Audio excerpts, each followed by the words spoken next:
शिवाय नमस्तुभयम। हम सबको पता है कि सावन का बहुत ही पवित्र महीना चल रहा है और आ गई है पुत्रदा एकादशी, जो कि सावन के महीने को और भी खास और भी पवित्र बनाती है। और आज की जो पुत्रदा एकादशी है, साल में सिर्फ 2 ही बार पड़ती है।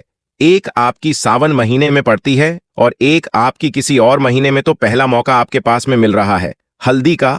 अगर आपने दीपक चुपचाप आज अपने घर पर जला दिया तो आपकी फैमिली में कभी कोई संकट नहीं आ सकता, कभी कोई दुविधा नहीं आ सकती। हमेशा आपका पूरा परिवार, पूरी संपत्ति आपकी सही सलामत रहेगी, कोई भी तकलीफ नहीं होगी, जो कि पूज्य गुरु जी की कथा से सुन के बहुत अच्छे से बताऊंगा। ठीक है ना? तो आज रात में सोने से पहले इस उपाय को सभी लोगों को अपने घर पे करना ही करना।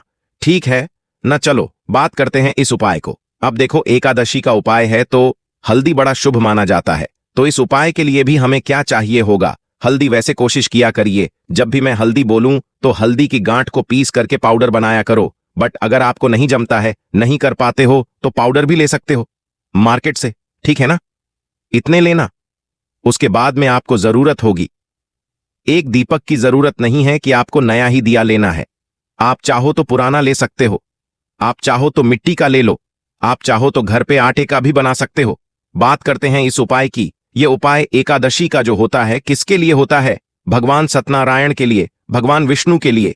और मैंने आपको बता रखा है, जब भी आप किसी देवता के लिए कोई दीपक लगाएंगे तो कौन सी बत्ती लगेगी? हमेशा गोल बत्ती का दिया लगता है, पता है ना? आपको फिर क्या करेंगे? आपके पास में होना चाहिए घी, है ना? घी के अलावा आपको इसके अंदर कुछ भी नहीं डालना। तो गौ माता का घी इसमें डाल देना है ना। डालने के बाद में इस दीपक को उठाएंगे और आपके घर के आसपास में कोई भी तुलसी माता का पौधा हो या फिर भगवान सत्यनारायण की कोई फोटो मूर्ति प्रतिमा हो, उन्हीं के पास में जो मैंने आपको हल्दी दिखाई, अरे दिखाइए हल्दी ना। सबसे पहले उस हल्दी से एक छोटा सा स्वस्तिक का निर्माण करेंगे, जिस प्रकार मैंने बना दिया। वैसे जब स्वस्तिक का निर्माण करते हैं तो लाइन को काटा नहीं जाता, बट वीडियो मुझे बनानी है जल्दी, इसीलिए जल्दी से बना दिया। ठीक है ना? स्वस्तिक बनाना। इसी स्वस्तिक के ऊपर जो मैंने आपको दीपक दिखाया है हल्दी वाला, के ऊपर आपको गोल बत्ती का दिया रखना होगा और आपको इसको जलाना होगा ओम नमो भगवते वासुदेवाय के नाम से। किसके नाम से जलाओगा? ओम नमो भगवते वासुदेवाय के नाम से दीपक को प्रज्वल करेंगे। अब आपकी घर की, आपकी फैमिली की, आपके परिवार की जो समस्याएं हैं, जो तकलीफें हैं, उन तकलीफों का ध्यान करते हुए इस दीपक के अंदर या तो आप 2 लौंग डाल सकते हो या तो आप एक कमल गट्टा डाल दो, जो आपके लिए ईजी हो। अगर आपके घर में आसानी से लौंग मिलता है तो 2 लौंग डाल देना। अगर लौंग को प्रॉब्लम है आपको डालने में, तो आप चाहो तो एक कमल गट्टा भी डाल देना। यकीन मानिए, घर में कभी संकट नहीं आ सकता। भगवान सत्यनारायण, भगवान हरि, भगवान विष्णु आपके घर की रक्षा स्वयं करेंगे। और मां तुलसी तो आपके घर में है ही है ना? करके देखिएगा, धन संपदा भी घर में आपके बहुत आएगी। ठीक है ना?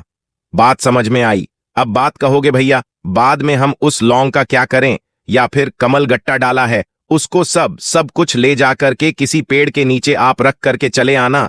पेड़ यहां पे कोई निर्धारित नहीं है, कोई भी हरा भरा पेड़ हो उसके नीचे ले जाकर के रख सकते हो। ठीक है ना? तो यहां पे हम सभी लोगों ने बात कर ली है अपने पहले उपाय की। आगे बढ़ते हैं इस वीडियो के हम लोग अपने दूसरे उपाय की तरफ, जो कि पुत्रदा एकादशी पे हम सभी को करना चाहिए, जिससे हमारे घर में जो एकता है वो एकता हमेशा बनी रहे। मतलब जैसे मान लीजिए कि घर में आपके हमेशा क्लेश मचा रहता है, हमेशा लोग परेशान ही करते रहते हैं। आपको इस उपाय को करेंगे, इसके लिए हमें हल्दी की 5 गांठ को लेना होगा। ठीक है ना? मार्केट में भी अवेलेबल है। छोटी छोटी गल गांठ लेना, बहुत बड़ी मत लेना। हल्दी की 5 गांठ लेंगे। गांठ लेने के बाद में हमें एक कमल गट्टा लेना होगा, ज्यादा नहीं लेना, बस मात्र एक कमल गट्टा लेना है। साथ ही साथ आपको इस तरीके से लेना होगा पीला कपड़ा। अब पीला कपड़ा नहीं है तो परेशान ना हो, लाल कपड़ा हो, लाल ले लो। सफेद कपड़ा है, सफेद ले लो। कहने का मतलब है कोई भी कपड़ा लेना है, छोटा सा साफ सुथरा होना चाहिए। ठीक, जो मैंने आपको हल्दी की 5 गांठ दिखाई है, उस हल्दी की 5 गांठ को रख देंगे। जो एक कमल गट्टा मैंने आपको दिखाया, उस एक कमल गट्टे को रख देना। इसकी छोटी सी पोटली बनाना। मैं आपको एक बात और बताऊं, अगर आपके घर में शमी का पत्ता मिल जाए, कहीं से भी आपको कुछ भी ऐसा करके मिल जाए, तो एक शमी का पत्ता भी रख देना। इसकी छोटी सी पोटली बनाना है ना। पूरे घर में जितने भी कमरे हो, रूम्स हो, हर जगहों पे इस पोटली को लेकर के एक बार घूम लेना। अब एक चीज का ध्यान रखिएगा, यहीं लोग गलतियां करते हैं। जब आप इस पोटली को लेकर के हर जगह घूम रहे हो कमरों में, आप ऐसे टाइम पे घूमिए जिस टाइम पे लोग कोई आपको टोके नहीं। अगर ये उपाय करते टाइम किसी ने आपको टोक दिया, ये क्या कर रहे हो, इससे क्या फायदा होगा, तो फिर ये उपाय का कोई मतलब नहीं है। तो इसीलिए ऐसे टाइम पे करिएगा, चाहे सुबह हो, रात का टाइम हो, कैसा भी हो, बस कोई टोके रोके नहीं है ना। इस पोटली को फिर उठाना चाहे अपनी घर के अलमारी में रख दो, जहां पूजा पाठ करते हो वहां रख दो। बस ध्यान रखिएगा, इस पोटली को देख करके कोई टोकना नहीं चाहिए, वरना यह उपाय का कोई मतलब नहीं होगा। ठीक है, ना करके देखिएगा। इससे इजी उपाय पुत्र एकादशी का नहीं हो सकता, जिससे आपकी फैमिली की रक्षा, आपके परिवार की रक्षा खुद जो भगवान हरि हैं वो करेंगे। ठीक है ना? तो दो उपाय की बात आपको समझ में, एक आसान से उपाय की बात और करते हैं, जो कि इस वीडियो का हमारा तीसरा उपाय है। लेकिन यह उपाय के क्या बेनिफिट है, कैसे करना है और कहां पे करना है, इसकी बात हम लोग तब करेंगे जब आप सभी लोग करेंगे वीडियो को लाइक, और मेरे जितने भी भाई बहन आवाज मेरी पहली बार सुन रहे हैं, चैनल को जरूर सब्सक्राइब करेंगे। ठीक है ना? देखो, इस उपाय के फायदे कई हैं। सबसे पहले हम एक एक फायदे की बात करते हैं। ये पहला फायदा होगा कि अगर कोई व्यक्ति आपके घर में रोगी है, यानी कि उसको रोग ही खत्म नहीं हो रहा, बीमारी ही खत्म नहीं हो रही। दूसरा, कोई व्यक्ति घर में ऐसा है जिसको क्रोध बहुत आता है। तीसरा, कोई व्यक्ति आपके ऐसा है जिसको कष्ट ही कष्ट है, वो हमेशा टेंशन में रहता है, हमेशा डिप्रेशन में रहता है, उसकी समस्या ही नहीं खत्म हो पा रही है। तो आपको इस उपाय को जरूर करना है। ठीक है ना? क्या करना है, आपको छोटी सी कटोरी लेनी है ना, ध्यान रखिएगा, कटोरी आपको नई नहीं लेनी है, पुरानी कटोरी भी ले सकते हो। लेने के बाद में हमें लेना होगा चावल का दाना। अब जरूरी नहीं है कि चावल का दाना खंडित हो, टूटा हुआ हो, कैसा भी चावल का दाना हो, उस चावल के दाने को क्या करना है, आपको इसी कटोरी के अंदर भर देना, पूरा यहां पर ऊपर तक भर देना। भरने के बाद में आपको क्या करना होगा, लेना होगा एक गुड़ का टुकड़ा, बहुत ज्यादा मत लेना, आपको बस एक छोटा सा गुड़ का टुकड़ा लेना। जो आपने कटोरी में चावल को रखा है, उसी चावल के ऊपर उस गुड़ के टुकड़े को रख देंगे। जब गुड़ के टुकड़ों को रखेंगे, उसी टाइम पे आपको अपनी प्रॉब्लम वहां पे कहनी होगी। किससे कहोगे? भगवान हरि, भगवान नारायण से। पुत्रदा एकादशी बार बार बता रहा हूं, आपको साल में सिर्फ 2 बार पड़ती है, 2 या 3 बार पड़ती है, एक आपकी सावन महीने में पड़ती है। ये पहला मौका आपके पास में है, करना है। आपकी प्रॉब्लम कह करके उस गुड़ के टुकड़े को चावल के ऊपर रखेंगे। फिर आप इस कटोरी को उठाना, आपको इस कटोरी को अपने घर के किचन में रखना है। कहां पे रखोगे? जहां पे पीने का पानी रखते हो, मटका हो, परिंदा रखते हो या फिर आरओ लगा हो, उस स्थान पर इस कटोरी को रख देना। रखने के बाद में वहां से हट जाना। अगले दिन पड़ जाएगी। प्रदोष का दिन बहुत सुंदर संयोग है। एक तो पुत्रदा एकादशी पहले पड़ रही है, बाद में प्रदोष पड़ रहा है। प्रदोष के दिन, प्रदोष काल में आपको जाना है अपने घर के वही किचन में जहां पे कटोरी को रखा था। इसको वहां से उठाने से पहले एक घी का दिया, लंबी बत्ती का आपको प्रज्वलित करना है। क्या करोगे? घी का दिया, लंबी बत्ती का, जब वह दीपक बुझ जाए, ठंडा हो जाए, फिर आप इस पूरी कटोरी को उठाना, किसी भी वृक्ष के नीचे, किसी भी पेड़ के नीचे ले जाकर के पूरे चावल के दाने को, साथ ही साथ गुड़ के टुकड़ों को अगर आप छोड़ करके चले आते हैं, आपके घर की जो समस्या आपके परिवार के ऊपर आ रही है, संकट के रूप में आ रही है, वो सारी समस्या कहां गायब हो जाएगी, कहां खत्म हो जाएगी, आप खुद भी नहीं जान पाओगे। ठीक है ना? करना सभी को है, भूलिए नहीं कोई लोग, प्लीज। ठीक, चलो भाई, 3 उपाय की हमने बात की है।